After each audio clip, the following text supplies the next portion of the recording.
A wolf discovers a baby on the road. What it did next left everyone speechless. Sarah Winters pulled her government-issued SUV to a stop along the snow-dusted road in Denali National Park, Alaska. At 45, she had spent the last 2 decades as a wildlife biologist, specializing in wolf behavior. The early October morning painted the landscape in shades of gold and amber, with the first dustings of winter snow creating a delicate contrast against the remaining fall colors. "Another beautiful morning in the office," she murmured to herself, checking her equipment. Radio collar signals indicated that the Canyon Pack, a wolf family she'd been studying for 3 years, was active in the area. Their alpha female, whom Sarah had nicknamed Luna, had shown particularly interesting maternal behaviors that Sarah was documenting for her research. The work was solitary but fulfilling. After losing her husband Mark to cancer 5 years ago, Sarah had thrown herself into her research, finding solace in the rhythms of the wilderness. Their inability to have children had been a source of pain during their marriage, but here in the vast Alaskan wilderness, she had found a different kind of purpose. As she shouldered her pack containing her camera, binoculars, and research equipment, the radio crackled to life. "Base to Winters. Come in." "Winters here," she responded, recognizing the voice of Tom Martinez, her colleague at the research station. "Got some concerning reports from the southern entrance. Couple of tourists spotted what looked like an abandoned vehicle about 10 miles up from Checkpoint 3. Rangers are heading there, but you're closer. Can you check it out?" Sarah checked her GPS. She was indeed only about 3 miles from that location. "Copy that. I'll take a look and report back." The morning air was crisp, hovering just above freezing. Sarah's breath formed small clouds as she drove slowly along the park road, scanning the shoulders for any sign of the vehicle. The autumn tourists had mostly departed, leaving the park to its permanent residents, both human and animal. As she rounded a bend, she spotted it. A blue sedan pulled haphazardly onto the shoulder, its driver's door standing open. Something about the scene made the hair on the back of her neck stand up. "Base, this is Winters. I've located the vehicle. Alaska plates, Lima Echo 7492. Doors open, no occupants visible." She pulled her SUV to a stop and grabbed her rifle, standard procedure when investigating abandoned vehicles in wolf country. As she approached the car, she noticed several disturbing details. Keys still in the ignition, a woman's purse on the passenger seat, and most alarmingly, a baby carrier in the back seat. Empty. "Base requesting immediate backup," she radioed, her heart rate accelerating. "Signs of possible distress. Baby carrier present but empty. I'm going to check the immediate vicinity." That's when she heard it, a wolf's howl, not too distant. Under normal circumstances, this would have been exactly what she was here to study. But now, with signs of an abandoned infant, the sound sent a chill down her spine. Following protocol, she marked her starting position with GPS and began a systematic search of the area, her trained eyes scanning for any signs of human passage through the underbrush. The morning frost had preserved tracks leading away from the vehicle. A woman's boots, stumbling, erratic. And there, overlapping them, were the distinctive paw prints of a wolf. Sarah's training kicked in as she methodically photographed the tracks before following them. The woman's footprints showed signs of disorientation, irregular spacing, occasional stumbles, sudden changes in direction. As a seasoned tracker, Sarah could read the story written in the frost. Whoever left these tracks had been confused, possibly hypothermic. "Base, Winters again," she radioed. "I've got tracks leading northwest into the treeline. Adult human, female, showing signs of disoriented movement. Also wolf prints present. I'm following but maintaining safe distance. How far out is backup?" "Rangers are 15 minutes from your location," Tom replied, his voice tense. "State police have been notified. Sarah, be careful." She recognized the wolf prints. The distinctive size and gait pattern belonged to Luna, the alpha female she'd been studying. But there were other prints too, at least 2 more wolves from the pack. The tracks led her about a quarter-mile into the woods, where they intersected with a game trail. The morning sun barely penetrated the dense spruce canopy here, and the temperature felt even colder in the shadows. Sarah moved cautiously, her senses heightened by the knowledge that she was in wolf territory. Then she heard it, a sound that stopped her heart for a moment. A baby's cry, not the desperate wail she'd expected, but a softer, almost cooing sound. The kind babies make when they're content? Base, she whispered into her radio. I hear an infant, moving closer to investigate. Following the sound, Sarah crept forward, her rifle ready. Through a break in the trees, she saw something that made her freeze in place. In a small clearing, partially sheltered by a fallen log, lay Luna. The massive gray wolf was curled in a protective circle, and there, nestled against her warm fur, was a baby. The infant, wearing only a light sleeper, appeared to be no more than 6 months old. Incredibly, the baby was not only alive but appeared completely unharmed, snuggled into Luna's fur, as if it were the most natural thing in the world. 2 other wolves from the pack stood guard nearby, their ears alert to any sound in the forest. Sarah recognized them as Luna's yearling offspring from her previous litter. 20 years of scientific training hadn't prepared Sarah for this sight. She documented countless examples of wolf behavior, but this defied everything she knew. Luna, who had raised 3 litters of her own pups, was treating this human infant with the same gentle care she showed her own young. Sarah slowly raised her camera, capturing photographic evidence that she knew would otherwise be impossible to believe. Her hands trembled slightly as she documented the scene. The crack of a branch behind her made her turn. Through the trees, she spotted a flash of blue, a woman's jacket. Following it, she found what she'd been dreading. The baby's mother, unconscious and suffering from exposure. The woman lay crumpled at the base of a large spruce, her skin pale and cold to the touch. Base medical emergency. Sarah called into her radio. I found an unconscious woman, probable hypothermia. The baby is... She paused, knowing how incredible this would sound. The baby is being kept warm by the canyon pack. Luna has it. The child appears unharmed. I need immediate medical evacuation and assistance with infant retrieval. Current location. She rattled off her GPS coordinates. As if understanding the gravity of the situation, Luna raised her head and met Sarah's gaze. In that moment, Sarah saw something in those amber eyes that transcended the divide between species. A mother's instinct to protect a vulnerable child, regardless of its origin. Sarah had to make quick decisions. The mother needed immediate medical attention, but approaching the baby meant dealing with 3 full-grown wolves.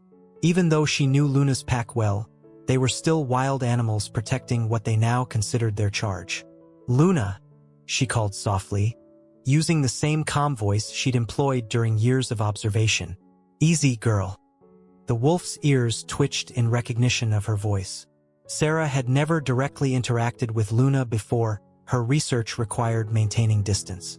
But over the years, the wolf had grown accustomed to her presence and scent. The sound of approaching helicopters echoed through the valley.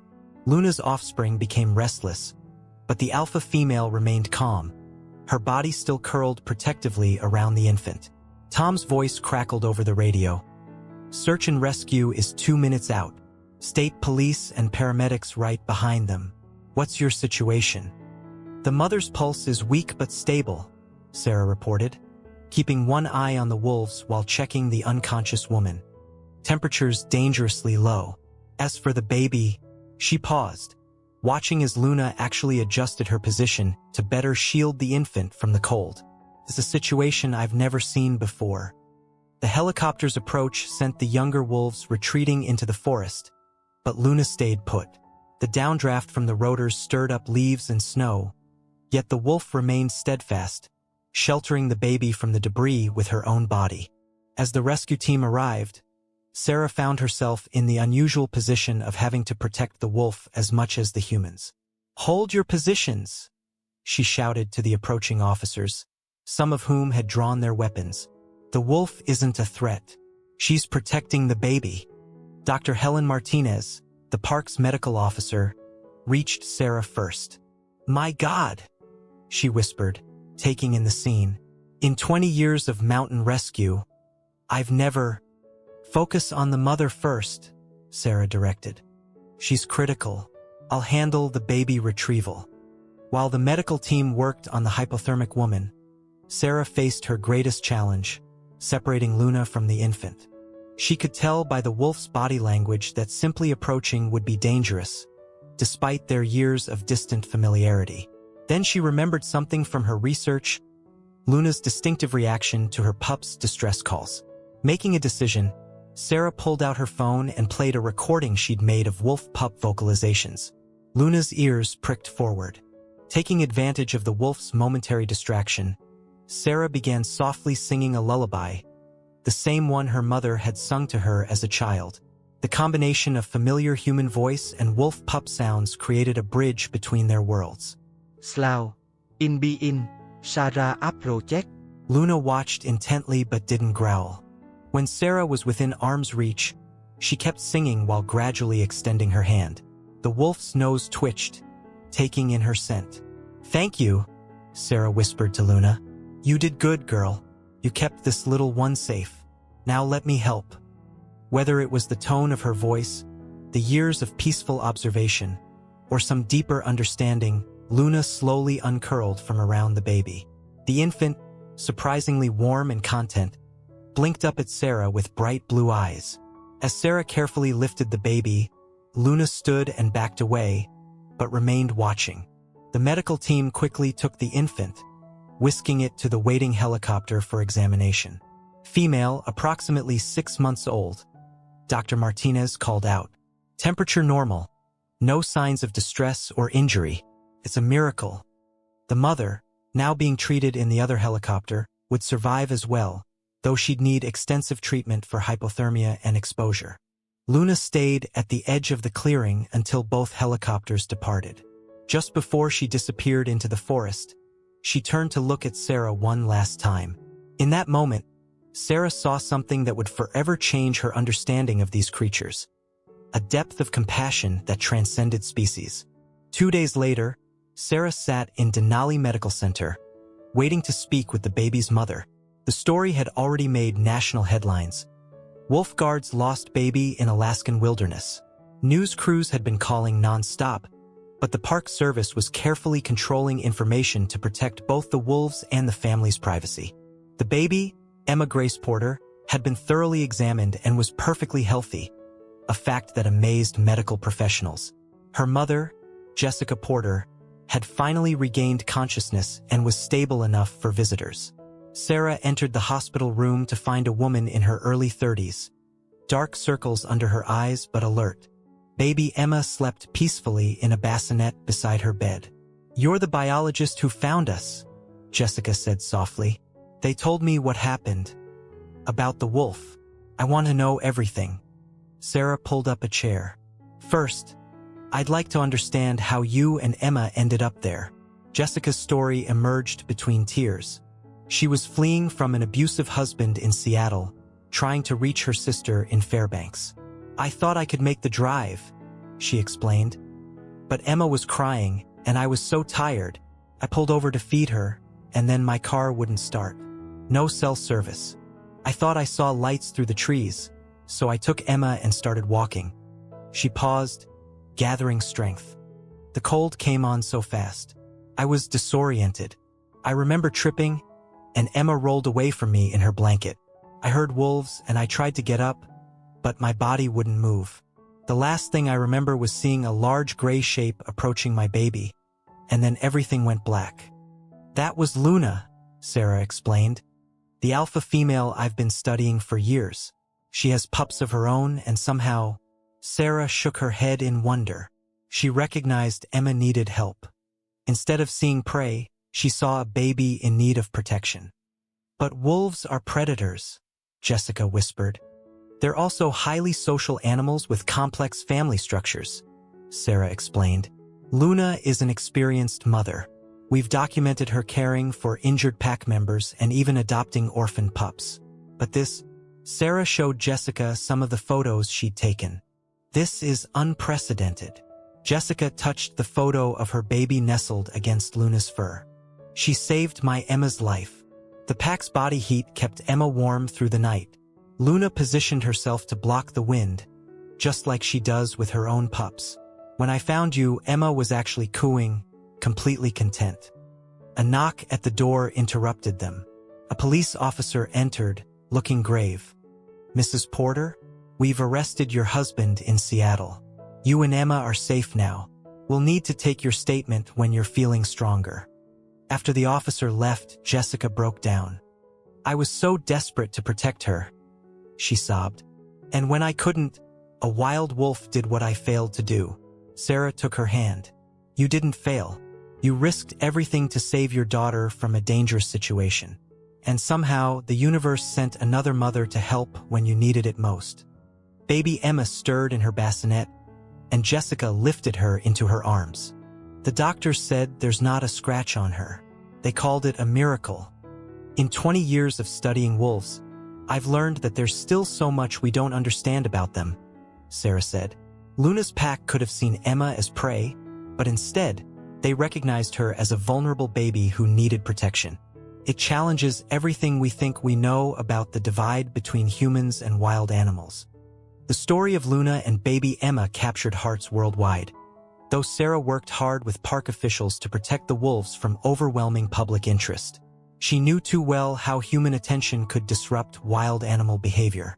A week after the rescue, Sarah sat in her small office at the research station, reviewing footage from the new cameras they'd installed near the Canyon Pack's territory. Luna had returned to her normal routines, leading her pack and caring for them as always. But something about the wolf's behavior had subtly changed. "You need to see this," Tom said, entering her office with fresh photographs. Luna's pack adopted an orphaned wolf pup from the Ridge Pack after its mother was killed by rival wolves. "First time we've documented her doing that." Sarah studied the photos. "It's like the experience with Emma awakened something in her. Or maybe we're just now seeing behaviors that were always there." The phone rang, another reporter seeking comment. Sarah had become the reluctant spokesperson for the incident, trying to balance public interest with scientific objectivity. But how could she be purely objective about something that had touched her so deeply? Later that afternoon, she visited Jessica and Emma at the temporary housing the domestic violence support group had arranged in Fairbanks. The apartment was small but secure, and Jessica was slowly rebuilding her life. "The divorce papers have been filed," Jessica told her, bouncing Emma on her knee. "My sister's helping me find work, and there's a daycare center nearby. We're going to be okay." Sarah watched Emma playing with a stuffed wolf toy, a gift from one of the park rangers. "Have you thought about what you'll tell her when she's older?" Jessica smiled. "I'll tell her that when Mommy was trying to protect her, Mother Nature sent another mommy to help. That love and compassion can come from unexpected places." The baby's rescue had sparked something in the community. The local wildlife conservation group saw a surge in support. Sarah's research funding was renewed with a special grant to study cooperative behaviors in wolf packs.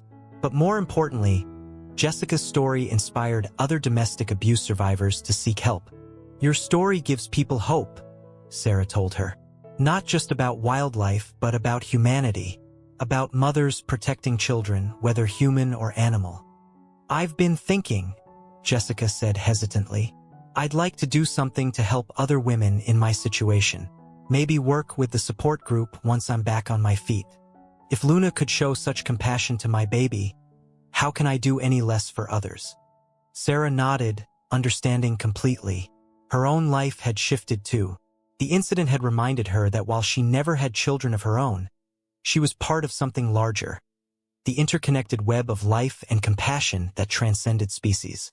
That evening, Sarah returned to her observation point near the Canyon Pack's territory. As the sun set over the Alaskan wilderness, she heard Luna's howl, strong, clear, and somehow different than before. Other wolves joined in, their chorus echoing through the valleys. In her journal, Sarah wrote, "Perhaps the miracle isn't that a wolf protected a human baby, but that we're finally recognizing the depth of consciousness and compassion that exists in the natural world." Luna's actions remind us that motherhood, protection, and care for the vulnerable are universal forces that cross all boundaries. She closed her notebook as darkness fell, listening to the wolves singing in the distance. The story of Luna and Emma would be told for generations, not just as a tale of survival, but as proof that compassion knows no species. 1 year later, Sarah stood at her familiar observation point, but she wasn't alone. Beside her, securely strapped to Jessica's chest in a carrier, Emma babbled quietly, her tiny hand pointing at birds overhead. At 18 months old, she showed no fear of the wilderness.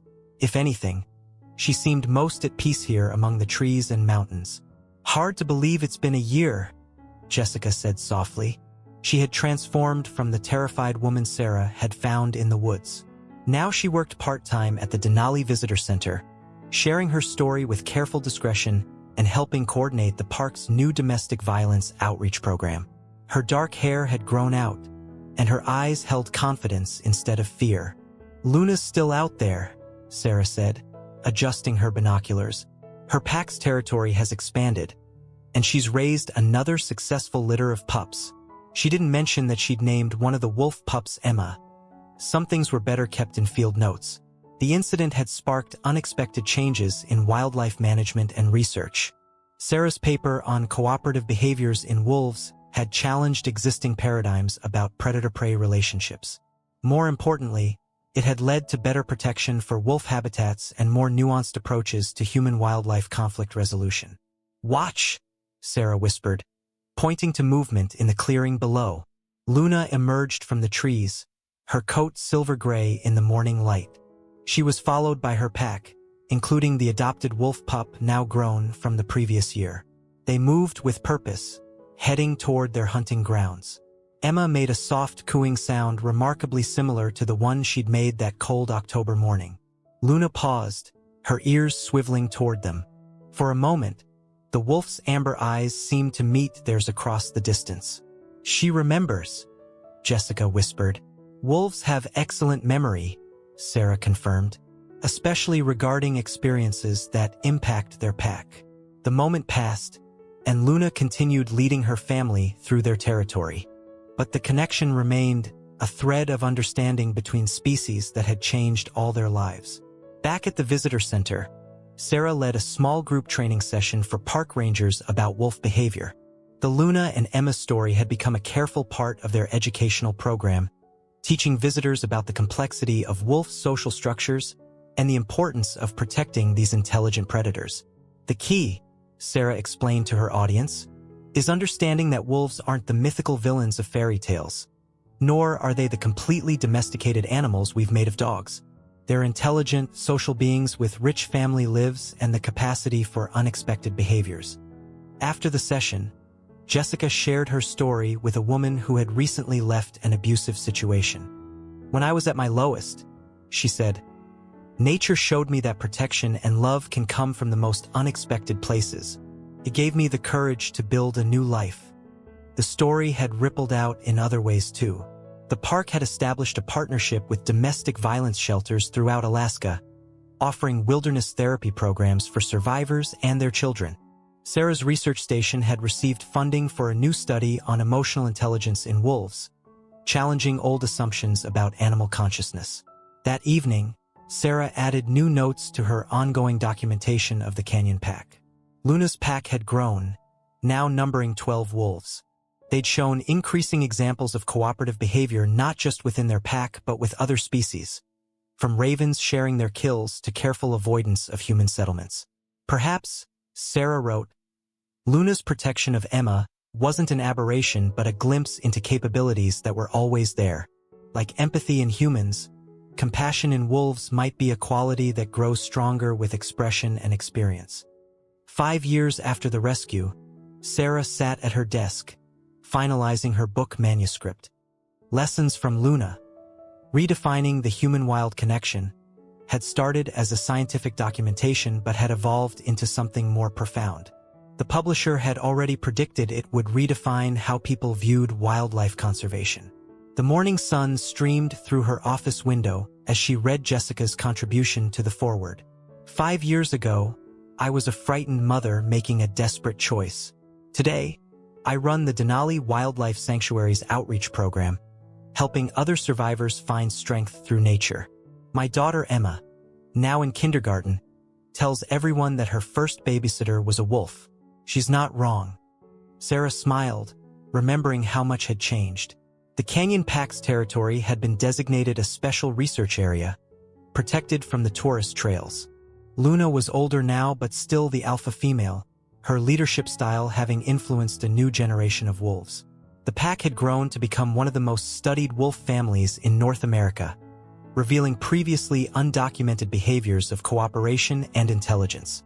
Her phone buzzed with a text from Jessica. Emma's school presentation today. She's talking about Luna. Want to come? An hour later, Sarah sat in the back of Emma's kindergarten classroom, watching a confident 6-year-old stand before her classmates. Emma's dark hair was pulled back in a ponytail, and she wore a t-shirt with a wolf print on it. "This is Luna," Emma said, pointing to one of Sarah's photographs projected on the wall. "She's a wolf who saved my life when I was a baby. My mom says she's proof that love doesn't care what species you are." The children sat fascinated as Emma explained, in her own way, how wolves live in families just like people do. Sarah noticed the teacher wiping away tears. After school, they visited their regular observation point. Emma had inherited her mother's strength and Sarah's love of nature. She already knew how to use binoculars and could identify different wolf howls. "Look," Emma whispered excitedly.